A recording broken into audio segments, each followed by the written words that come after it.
where he completely refused, I quote, the patrol's attempts to convert him to Islam. In response, the militants beat him and tortured him until he died in their arms. The militants dumped his body in the same place and went away. Officials in the Chaldean Patriarchate confirmed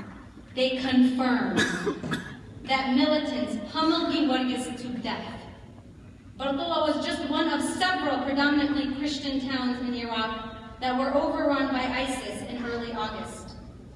As the Blaze newspaper reports, tens of thousands of Christians were forced to flee to their safety, be it in that region or neighboring countries or the diaspora. A 3-year-old Assyrian girl, a few months later, was snatched from her mother's arms. The mother pled and begged for them to return her daughter. And the leader of that group shouted, "Get back to your car before I slaughter you in front of your daughter." The girl has yet to be returned to her parents, who live in fear of their own abduction. These are just a few of the stories we have all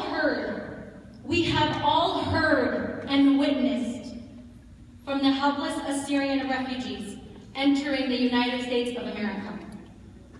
Upon hearing such atrocious stories, one can only deduce that these people fled for their lives.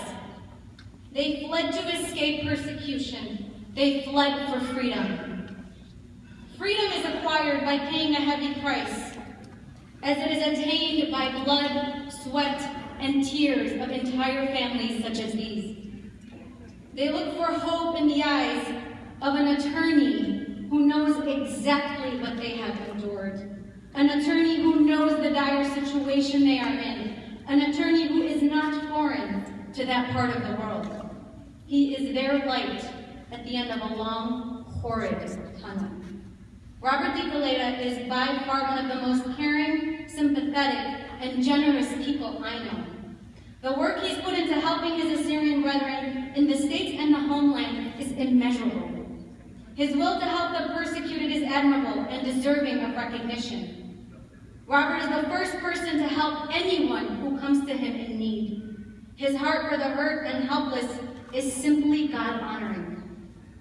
Over 30 years of service to his community has allowed for many families to have a second chance at life, a second chance.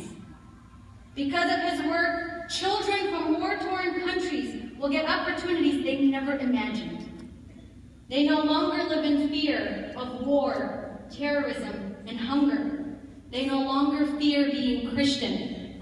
They no longer fear being Assyrian. They are now simply experiencing the beauty of freedom. I can't imagine how any of my Assyrian brothers and sisters would have opportunities like these if not for incredible humanitarians like Robert DeKelaita.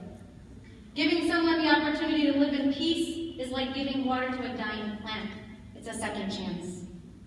Robert, your work has been admirable and respectable in every sense of it. I am happy to call you a friend and a brother. You are truly a valuable person in this community, a true gem to our helpless brethren, and I stand with you.